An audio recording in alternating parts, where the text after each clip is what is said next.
Star Tamil செய்திகள். முதலில் தலைப்புச் செய்திகள்.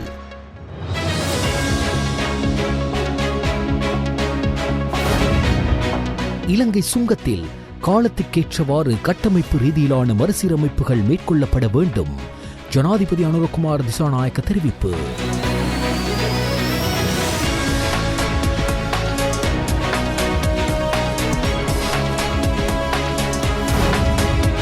உள்ளூராட்சி மன்ற தேர்தலுக்காக அங்கீகரிக்கப்பட்ட 3 அரசியல் கட்சிகளால் கட்டுப்பணம் செலுத்தப்பட்டுள்ளது.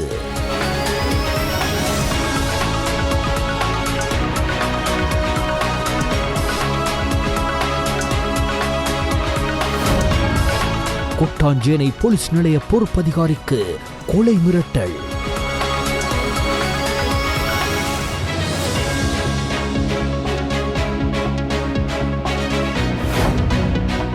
குற்ற புலனாய்வு திணைக்களத்தில் முன்னிலையான டெய்சி ஃபாரஸ்ட் விக்ரம் சிங்க கைது செய்யப்பட்டுள்ளார்.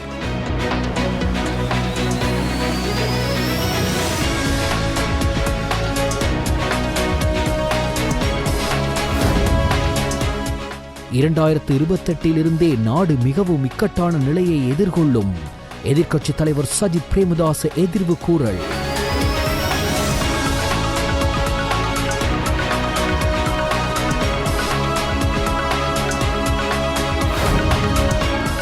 நாளைய தினம் காலை 10 மணி முதல் 3 மணித்தியாலயங்களுக்கு பணி புறக்கணிப்பில் ஈடுபடுவதற்கு அரச தாதிய உத்தியோகத்தர்கள் சங்கம் தீர்மானித்துள்ளது.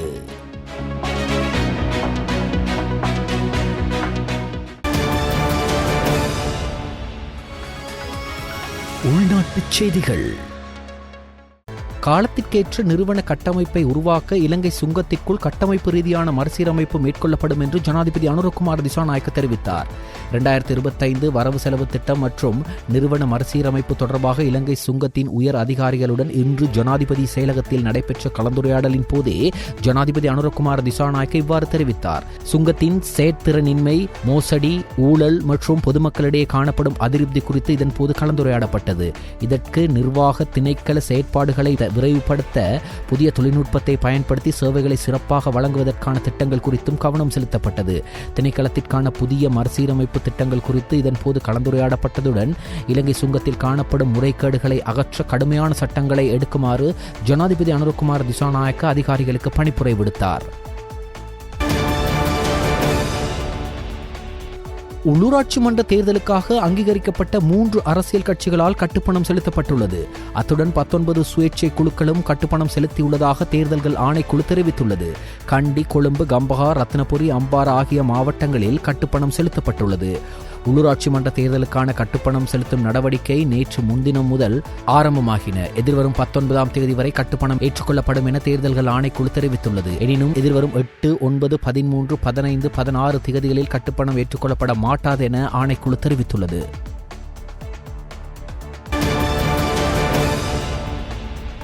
கொட்டாஞ்சேன போலீஸ் நிலைய பொறுப்பதிகாரிக்கு கொலை மிரட்டல் விடுத்த சந்தேக நபர்களை கைது செய்து நீதிமன்றத்தில் ஆஜர்படுத்துமாறு கொழும்பு நீதவான் நீதிமன்றம் உத்தரவிட்டுள்ளது.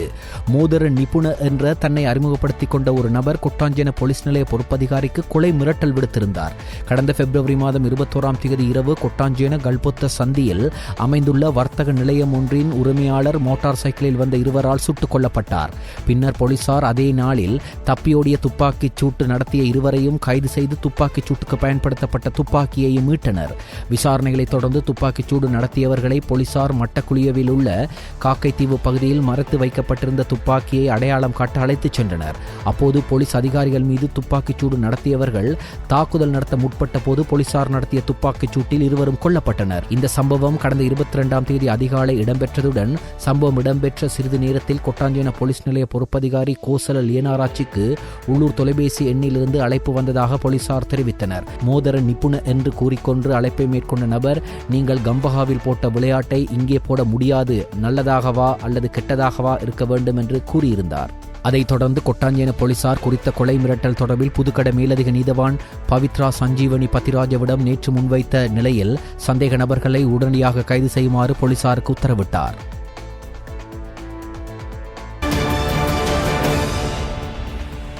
இன்று காலை வாக்குமூலம் அளிப்பதற்காக குற்றப்புலனாய்வு திணைக்களத்தில் முன்னிலையான டெய்சி ஃபாரஸ்ட் கைது செய்யப்பட்டுள்ளார். கைது செய்யப்பட்ட அவர் கடுவலை நீதவான் நீதிமன்றத்தில் ஆஜர்படுத்தப்படவுள்ளதாக தெரிவிக்கப்படுகிறது. யோஷித்த ராஜபக்ஷ பணத்தை எவ்வாறு பெற்றார் என்பது குறித்து 2016 ஆண்டு முதல் நடத்தப்பட்ட விசாரணைகளுக்கு நியாயமான விளக்கத்தை வழங்க தவறியதால் பண மோசடி சட்டத்தின் கீழ் அவர் மீது வழக்கு தொடர நடவடிக்கை எடுக்கப்பட்டுள்ளதாக போலீசார் தெரிவித்துள்ளனர். அதன்படி இந்த பணம் நிலையான வைப்புத் தொகை மற்றும் வங்கி வைப்புத் தொகைகளில் முதலீடு செய்யப்பட்டிருப்பதும் இந்த கணக்குகள் டெய்சி ஃபாரஸ்ட் என்ற நபருடன் கூட்டு கணக்காக பராமரிக்கப்பட்டு வருவதும் விசாரணைகளில் தெரியவந்துள்ளது. அதன்படி இந்த வழக்கில் டெய்சி ஃபாரஸ்ட் என்ற பெண்ணை சந்தேக நபராக பெயரிடுமாறு சட்டமா அதிபர் போலீசாருக்கு அறிவுறுத்தியுள்ளார். அந்த வகையில் யோஷித்த ராஜபக்ஷ மற்றும் டெய்சி ஃபாரஸ்ட் என்ற பெண்ணுக்கு எதிராக கடுவல நீதவான் நீதிமன்றத்தில் பண மோசடி சட்டத்தின் கீழ் சந்தேக நபர்களாக வழக்கு தாக்கல் செய்ய போலீசார் நடவடிக்கை எடுத்தனர். அதன்படி குறித்த பெண்ணுக்கு வெளிநாட்டு பயண தடை விதிக்கப்பட்டுள்ளதுடன் மேலும் இது தொடர்பாக அனைத்து சந்தேக நபர்களும் நீதிமன்றத்தில் வழக்கு தொடரப்படுவார்கள் என்று இன்று நடைபெற்ற ஊடகவியலாளர் சந்திப்பில் உரையாற்றிய போலீஸ் ஊடக பேச்சாளரும் சிரேஷ்ட போலீஸ் அத்தியட்சகருமான புத்திக மனதுங்க குறிப்பிட்டுள்ளார். இதே நேரம் குற்றப்புலனாய்வு திணைக்களத்தால் கைது செய்யப்பட்டு நீதிமன்றத்தில் ஆஜர்படுத்தப்பட்ட டெய்சி ஃபாரஸ்ட் பிணையில் செல்ல அனுமதிக்கப்பட்டுள்ளார். அதன்படி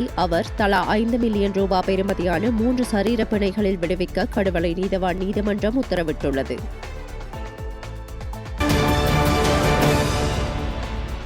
2028 நாடு மிகவும் இக்கட்டான நிலையை எதிர்கொள்ளும் என எதிர்க்கட்சித் தலைவர் சஜித் பிரேமதாச தெரிவித்துள்ளார். மேடைக்கு மேடை மக்களுக்கு வழங்கிய வாக்குறுதி பத்திரத்தை கிழித்தெறிந்து ஜனாதிபதியும் அரசாங்கமுமே தற்போது நாட்டை ஆண்டு வருகிறது. 2022 நாம் சந்தித்த தேசிய பேரவலமாக அமைந்த நாட்டின் வங்குரோத்து நிலை ஏற்படும் என யாரும் நினைத்து கூட பார்த்ததில்லை. அந்த ஆட்சியாளர்கள் உருவாக்கிய நாட்டிலேயே பெரும்பான்மையினர் மிதந்து கொண்டிருக்கின்றனர். 2028 ஆண்டே நாடு எதிர்கொள்ளும் மிக கடினமான காலமாக அமையும். 2028 நாம் கடனை செலுத்த வேண்டியிருக்கிறது.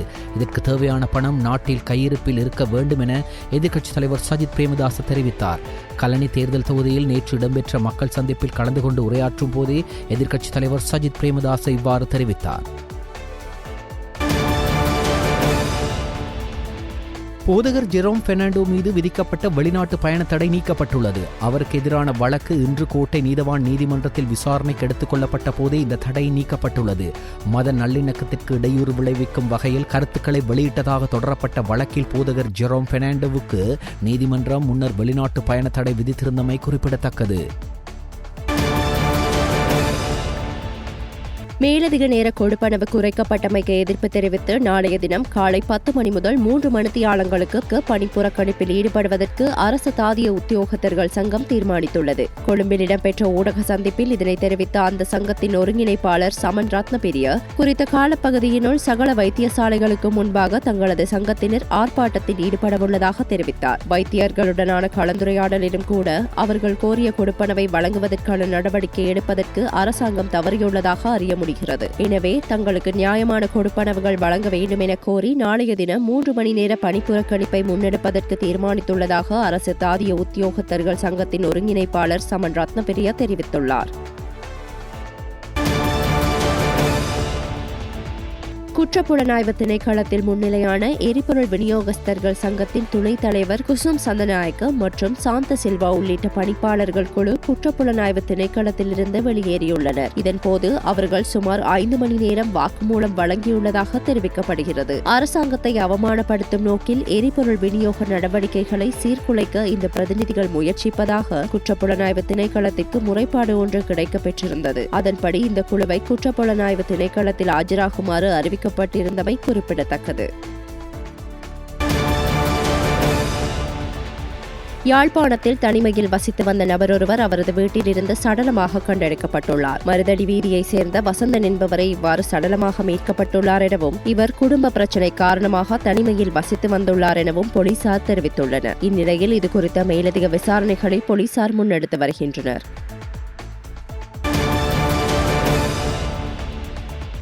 உள்ளூராட்சி மன்ற தேர்தலுக்காக அங்கீகரிக்கப்பட்ட 3 அரசியல் கட்சிகளால் கட்டுப்பணம் செலுத்தப்பட்டுள்ளது. அத்துடன் 19 சுயேட்சை குழுக்களும் கட்டுப்பணம் செலுத்தியுள்ளதாக தேர்தல்கள் ஆணைக்குழு தெரிவித்துள்ளது. கண்டி, கொழும்பு, கம்பஹா, ரத்னபுரி, அம்பாரா ஆகிய மாவட்டங்களில் கட்டுப்பணம் செலுத்தப்பட்டுள்ளது. உள்ளூராட்சி மன்ற தேர்தலுக்கான கட்டுப்பணம் செலுத்தும் நடவடிக்கை நேற்று முன்தினம் முதல் ஆரம்பமாகின. எதிர்வரும் 19ஆம் தேதி வரை கட்டுப்பணம் ஏற்றுக்கொள்ளப்படும் என தேர்தல்கள் ஆணைக்குழு தெரிவித்துள்ளது. எனினும் எதிர்வரும் 8, 9, 13, 15, 16 தேதிகளில் கட்டுப்பணம் ஏற்றுக்கொள்ளப்பட மாட்டாது என ஆணைக்குழு தெரிவித்துள்ளது.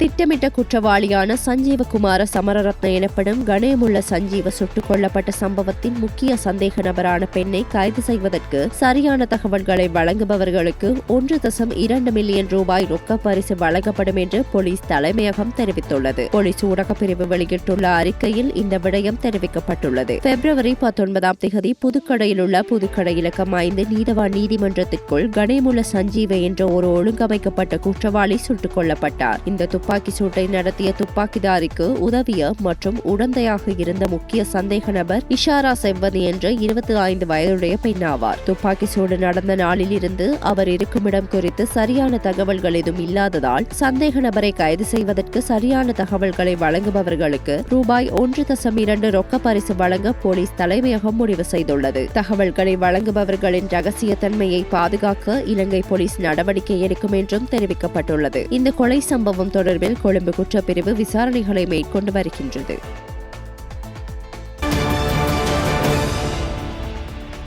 வீதி பாதுகாப்பை மேம்படுத்தவும் விபத்துக்களை குறைக்கவும் இலங்கை போலீஸ் திணைக்களம் வேக துப்பாக்கிகளை அறிமுகப்படுத்தியுள்ளது. போக்குவரத்து கட்டுப்பாடு மற்றும் வீதி பாதுகாப்பு பணிப்பாளர் சிரேஷ்ட போலீஸ் திணைக்கள கண்காணிப்பாளர் மனோஜ் ரணகல இரவு நேர நடவடிக்கைகளின் போது இந்த சாதனங்கள் மிகவும் பயனுள்ளதாக இருக்கும் என்று தெரிவித்துள்ளார். இந்த வேக துப்பாக்கிகள் அமெரிக்காவில் தயாரிக்கப்பட்டவை எனவும் 1.2 கிலோமீட்டர் தூரத்திலிருந்து வாகனங்களை கண்டறிந்து வாகனத்தின் வேகம், ஓட்டுநரின் புகைப்படம் மற்றும் வாகனத்தின் உரிம தகடு எண் போன்ற அத்தியாவசிய தரவுகளை பதிவு செய்து நீதிமன்றத்தில் ஆதாரமாக வழங்க உதவும் எனவும் தெரிவிக்கப்படுகிறது.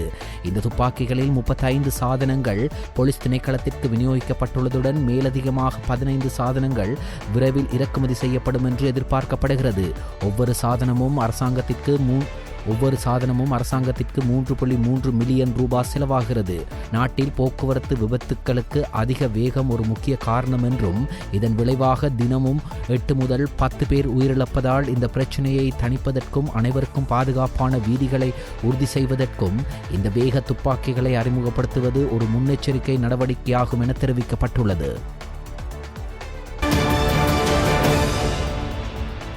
குஷ் போதைப் பொருள் தொகையுடன் நாட்டிற்குள் நுழைய முற்பட்ட வெளிநாட்டு விமான பயணி ஒருவர் இன்று அதிகாலை கட்டுநாயக்க விமான நிலைய வளாகத்தில் கைது செய்யப்பட்டுள்ளார். சுங்க போதைப் பொருள் கட்டுப்பாட்டு பிரிவு அதிகாரிகளால் வருகை முனையத்தில் வைத்து சந்தேக நபர் கைது செய்யப்பட்டுள்ளார். சந்தேக நபர் 34 வயதுடைய தாய்லாந்து நாட்டவர் எனவும் தாய்லாந்தின் பாங்காக் நகரிலிருந்து கட்டுநாயக்கவிற்கு வந்துள்ளதாகவும் தெரிவிக்கப்படுகிறது. அவர் கொண்டு வந்த பயண பொதியில் உணவுப் பொட்டலங்களுக்குள் மறைத்து வைக்கப்பட்டிருந்த நிலையில் 5 கிலோகிராம் மற்றும் 200 கிராம் குஷ் போதைப் பொருள் கண்டுபிடிக்கப்பட்டுள்ளது.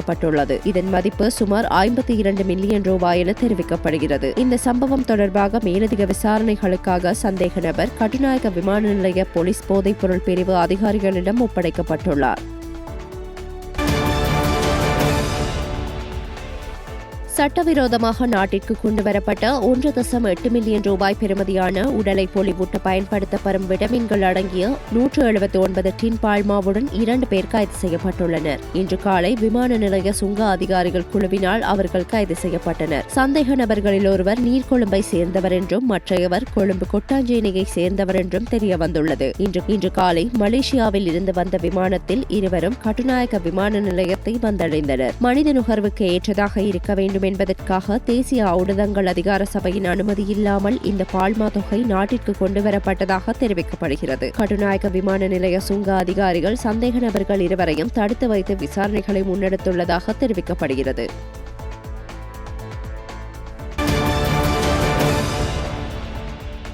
மலையக மக்களின் பிரச்சனைகள் சம்பந்தமாக பேசாத அரசாங்கங்கள் இன்று நாங்கள் ஆட்சிக்கு வந்த பிறகு எங்களுக்கு எதிராக கூக்குரல் விட்டாலும் இம்முறை வரவு செலவு திட்டத்தில் தொழில் அமைச்சினால் மலையக மக்களின் வாழ்க்கை நிலையை மாற்றுவதற்காக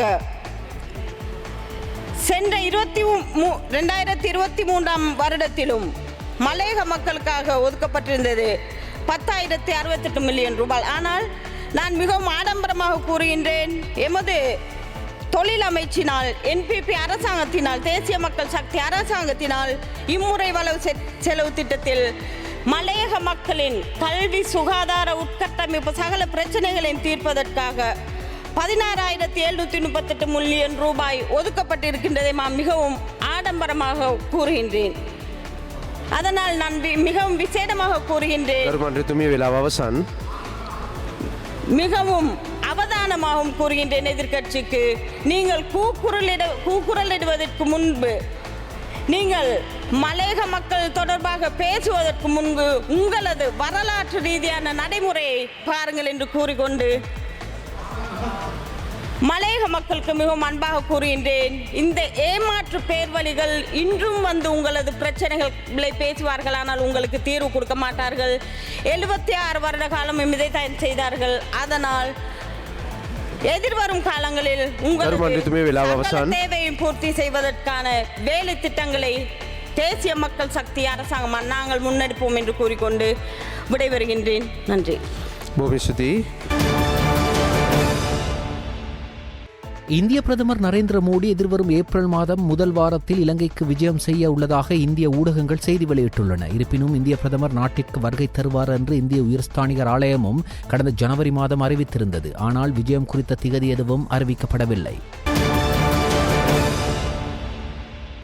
E8 விசா பிரிவின் கீழ் நியாயமான முறையில் தொழிலாளர்களை கொரியாவுக்கு அனுப்புவதில் இலங்கை அரசாங்கம் உறுதியாக உள்ளதாக வெளிவிவகார மற்றும் வெளிநாட்டு வேலைவாய்ப்பு பிரதி அமைச்சர் அருண் ஏமச்சந்திர தெரிவித்துள்ளார். குறித்த விடயம் தொடர்பாக நேற்று ஊடகங்களுக்கு கருத்து தெரிவிக்கும் போதே அவர் இவ்வாறு குறிப்பிட்டுள்ளார். இது தொடர்பில் அவர் மேலும் தெரிவிக்கையில், இந்த துறை ஏராளமான பிரச்சினைகளை எதிர்கொள்கிறது. அத்தோடு பலர் தங்கள் புகார்கள், பரிந்துரைகள் மற்றும் யோசனைகளை முன்வைக்க ஒரு தளத்தை கோரியுள்ளனர். பொதுமக்கள் தங்களது பிரச்சினைகளை முன்வைக்க நேரடி தளம் ஒன்று உருவாக்கப்படும். இடைத்தரகர்கள், சம்பந்தப்பட்ட மோசடி நடவடிக்கைகள் மற்றும் வேலைவாய்ப்பு உரிமங்கள் தொடர்பான பிரச்சினைகள் உட்பட இந்த துறையில் பல்வேறு முறைகேடுகளும் இடம்பெறுகிறது. இந்த விவகாரங்கள் குறித்து தற்போது விசாரணைகள் நடைபெற்று வருகின்றன. குற்றவாளிகள் என கண்டறியப்பட்டவர்களுக்கு எதிராக பொறுப்பான நிறுவனங்கள் சட்ட நடவடிக்கை எடுத்து வருகின்றன. வெளிநாட்டு வேலைவாய்ப்பு பிரச்சினைகளை தொடர்ந்து நிவர்த்தி செய்வதற்கும் சரியான நேரத்தில் தீர்வுகளை வழங்குவதற்கும் நடவடிக்கைகள் எடுக்கப்பட்டு வருகின்றது என பிரதி அமைச்சர் அருண் ஏமச்சந்திர தெரிவித்தார். கண்டி கல்தென பிரதேசத்தில் போலி இலக்க தகடு பொருத்தப்பட்ட சொகுசு ஜீப் வாகனம் ஒன்று தெல்தெனிய போலீஸ் குற்றப்புலனாய்வு பிரிவினரால் கைப்பற்றப்பட்டுள்ளது. தெல்தெனிய போலீஸ் குற்றப்புலனாய்வு பிரிவினருக்கு கிடைத்த தகவலின் பேரில் மேற்கொள்ளப்பட்ட சோதனையில் இந்த சொகுசு ஜீப் வாகனம் கைப்பற்றப்பட்டுள்ளது. இந்த சொகுசு ஜீப் வாகனமானது கல்தென பிரதேசத்தில் உள்ள தேவாலயம் ஒன்றில் பணிபுரியும் பூசாரியிடமிருந்து கைப்பற்றப்பட்டதாக தெல்தெனிய போலீஸ் குற்றப்புலனாய்வு பிரிவினர் தெரிவித்துள்ளனர். இது தொடர்பான மேலதிக விசாரணைகளை தெல்தெனிய போலீஸ் குற்றப்புலனாய்வு பிரிவினர் மேற்கொண்டு வருகின்றனர். இலங்கை சிறையில் உள்ள மீனவர்களை விடுதலை செய்ய வலியுறுத்தி ராமேஸ்வரம் மீனவர்கள் முன்னெடுத்த போராட்டம் தற்காலிகமாக இடைநிறுத்தப்பட்டுள்ளது. ராமேஸ்வர மீனவர்கள் தங்கச்சி மடத்தில் கடந்த சில நாட்களாக போராட்டம் நடத்தி வந்தனர். இந்த நிலையில் போராட்டத்தை தற்காலிகமாக இடைநிறுத்த மீனவர்கள் முடிவு செய்துள்ளனர். மார்ச் 21ஆம் தேதி அனைத்து கட்சிக்கும் அழைப்பு விடுத்து ரயில் மறியல் போராட்டம் நடத்த மீனவர்கள் திட்டமிட்டுள்ளதாக இந்திய செய்திகள் தெரிவிக்கின்றன.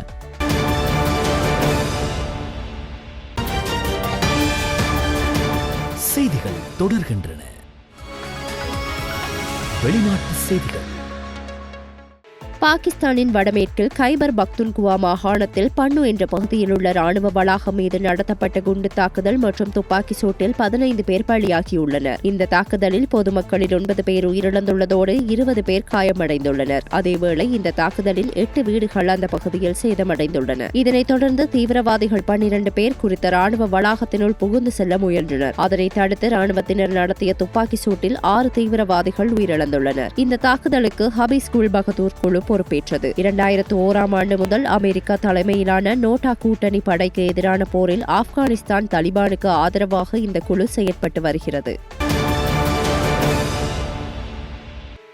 பாலஸ்தீன அதிகார சபையின் கீழ் காசாவை மீண்டும் கட்டியெழுப்பும் திட்டத்தில் அரபு தலைவர்களால் 53 பில்லியன் அமெரிக்க டாலருக்கு ஒப்புதல் அளிக்கப்பட்டது. காசாவை முழுமையாக கைப்பற்றி அதனை மீண்டும் கட்டியெழுப்புவதாக அமெரிக்க ஜனாதிபதி டொனால்டு டிரம்ப் அறிவித்த திட்டத்திற்கு மாற்றாக இந்த திட்டம் அறிவிக்கப்பட்டு இருக்கிறது. அத்தோடு பாலஸ்தீன மக்களை எகிப்து அல்லது ஜோர்தானுக்கு இடம்பெயர வேண்டும் என்று டிரம்ப் கூறியிருந்தார். இவரது கருத்து உலகளவில் பெரும் எதிர்ப்பை தூண்டியது. இந்த நிலையில் கெய்ராவில் நடந்த அரபு லீக் உச்சி மாநாட்டில் டிரம்பின் திட்டத்திற்கு மாற்று திட்டம் முன்மொழி பட்டதை அடுத்து உச்சி மாநாட்டின் நிறைவில் விரிவான அரபு திட்டம் ஏற்றுக்கொள்ளப்படுவதாக அறிவிக்கப்பட்டுள்ளது. மேலும் இந்த திட்டத்திற்கு சர்வதேச சமூகம் ஆதரவை வழங்க வேண்டும் என்று அரபு தலைவர்கள் வலியுறுத்தினர்.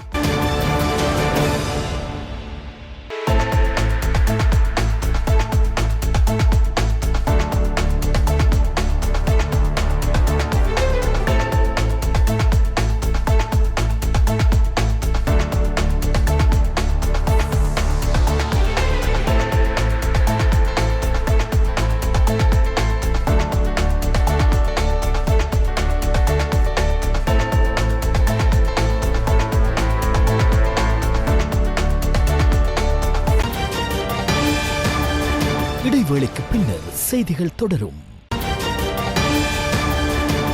செய்திகள் தொடர்கின்றன. விளையாட்டு செய்திகள். 2025 சாம்பியன்ஸ் கிண்ண தொடரில் ஆஸ்திரேலிய அணியை வீழ்த்தி இந்திய அணி இறுதிப் போட்டிக்கு தகுதி பெற்றுள்ளது. நேற்றைய தினம் துபாயில் நடைபெற்ற முதல் அரையிறுதிப் போட்டியில் ஆஸ்திரேலியாவை எதிர்கொண்ட இந்திய அணி விராட் கோலி மற்றும் ஸ்ரேயாஸ் ஐயரின் சிறப்பான ஆட்டத்தால் 4 விக்கெட் வித்தியாசத்தில் வெற்றி பெற்று இறுதிப் போட்டிக்கு முன்னேறியது. முதலில் துடுப்படுத்த ஆடிய ஆஸ்திரேலிய அணி 49.3 ஓவர்களில் அனைத்து விக்கெட்டுகளையும் இழந்து 264 ஓட்டங்களை பெற்றது. ஸ்டீவ் ஸ்மித் 73 ஓட்டங்களையும் மற்றும் அலெக்ஸ் கேரி 61 ஓட்டங்களையும் அதிகபட்சமாக பெற்றனர். இந்தியாவின் பந்துவீச்சில் முகமது ஷமி 3 விக்கெட்டுகளையும் ரவீந்திர ஜடேஜா மற்றும் வருண் சக்கரவர்த்தி ஆகியோர் தலா 2 விக்கெட்டுகளை கைப்பற்றினர். அதன்படி 265 என்ற இலக்கை நோக்கி ஆடிய இந்திய அணி விராட் கோலியின் அபாரமான 84 ஓட்டங்கள் மற்றும் ஸ்ரேயாஸ் ஐயரின் 45 ஓட்டங்களின் உதவியுடன் 48.1 ஓவர்களில் 6 விக்கெட்டுகளை மட்டும் இழந்து 267 ஓட்டங்களை எட்டி வெற்றியை பதிவு செய்தது. ஆஸ்திரேலிய அணி சார்பில் பந்துவீச்சில் நதன் எலிஸ் மற்றும் ஆடம் சம்பா ஆகியோர் தலா 2 விக்கெட்டுகளை கைப்பற்றினர். இதே நேரம் 2025 ஐசிசி சாம்பியன்ஸ் டிராபியிலிருந்து வெளியேறியதை தொடர்ந்து ஆஸ்திரேலிய அணியின் தற்காலிக தலைவர் ஸ்டீவன் ஸ்மித் ஒருநாள் கிரிக்கெட்டில் இருந்து ஓய்வு பெறுவதாக அறிவித்துள்ளார். எனினும் 2 முறை ஐசிசி ஆண்கள் கிண்ண கிரிக்கெட் உலக கிண்ணத்தை வென்ற அணியில் பங்கெடுத்தவர் ஆஸ்திரேலியாவுக்காக டெஸ்ட் மற்றும் T20 கிரிக்கெட்டில் தொடர்ந்து விளையாடுவார். ஆனால் செவ்வாயன்று நடந்த சாம்பியன்ஸ் டிராபி அரையிறுதியில் இந்தியாவிடம் அவரது அணி பெற்ற குறுகிய தோல்வி அவர் தனது நாட்டிற்காக விளையாடும் கடைசி 50 ஓவர் போட்டியாகும். தனது முடிவு தொடர்பில் ஸ்டீவ் ஸ்மித் ஒருநாள் போட்டிகளில் புதிய வீரர்கள் முன்னேற இதுவே சரியான நேரம் என்று கூறினார். ஆஸ்திரேலியாவுக்காக 170 ஒருநாள் போட்டிகளில் விளையாடிய ஸ்மித் 43.28 சராசரியில் 5800 ஓட்டங்களை எடுத்தார். அதில் 12 சதங்கள் மற்றும் 35 அரை சதங்கள் அடங்கும். அதே நேரத்தில் பந்து வீச்சில் 28 விக்கெட்டுகளையும் வீழ்த்தியுள்ளார். 2015 மற்றும் 2023 ஆண்டுகளில் ஒருநாள் உலக கிண்ணத்தை வென்ற ஆஸ்திரேலிய அணியின் உறுப்பினராகவும் அவர் இருந்தார். ஆஸ்திரேலிய அணியின் முன்னாள் வீரரும் தற்போதைய தேர்வுக்குழு தலைவருமான ஜார்ஜ் பெய்லி ஸ்மித்தின் ஓய்வு முடிவை ஆஸ்திரேலியாவில் உள்ள அனைவரும் முழுமையாக ஆதரித்ததாக கூறினார். இதே நேரம் இன்று நடைபெறும் ஐசிசி சாம்பியன்ஸ் டிராபியின் 2வது அரையிறுதிப் போட்டியில் தென்னாப்பிரிக்கா மற்றும் நியூசிலாந்து அணிகள் மோதுகின்றன. நாணய சுழற்சியில் வெற்றி பெற்ற நியூசிலாந்து அணி கள தடுப்பை தெரிவு செய்து 42.3 ஓவர்களில் 4 விக்கெட்டுகளை இழந்து 263 ஓட்டங்களை பெற்று விளையாடி வருகிறது. அணி சார்பில் ரச்சின் ரவீந்திரா 108 ஓட்டங்களையும் கேன் வில்லியம்சன் 102 ஓட்டங்களை பெற்றுள்ளதோடு பந்துவீச்சில் தென்னாப்பிரிக்க அணி சார்பில் ககிசோ ரபாடா 2 விக்கெட்டுகளை பெற்று களத்தில் உள்ளார்.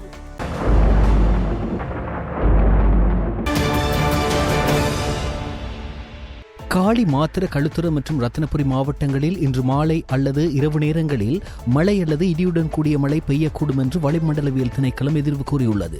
நாட்டின் ஏனைய பகுதிகளில் பெரும்பாலும் சீரான வானிலை நிலவும் என திணைக்களம் தெரிவித்துள்ளது. மேல் சப்ரகமுவ, மத்திய, வடமேற்கு மற்றும் வடமத்திய மாகாணங்களிலும் காலி மற்றும் மாத்திர மாவட்டங்களில் சில இடங்களிலும் காலை வேளையில் பனிமூட்டம் நிலவக்கூடும் என எதிர்பார்க்கப்படுகிறது.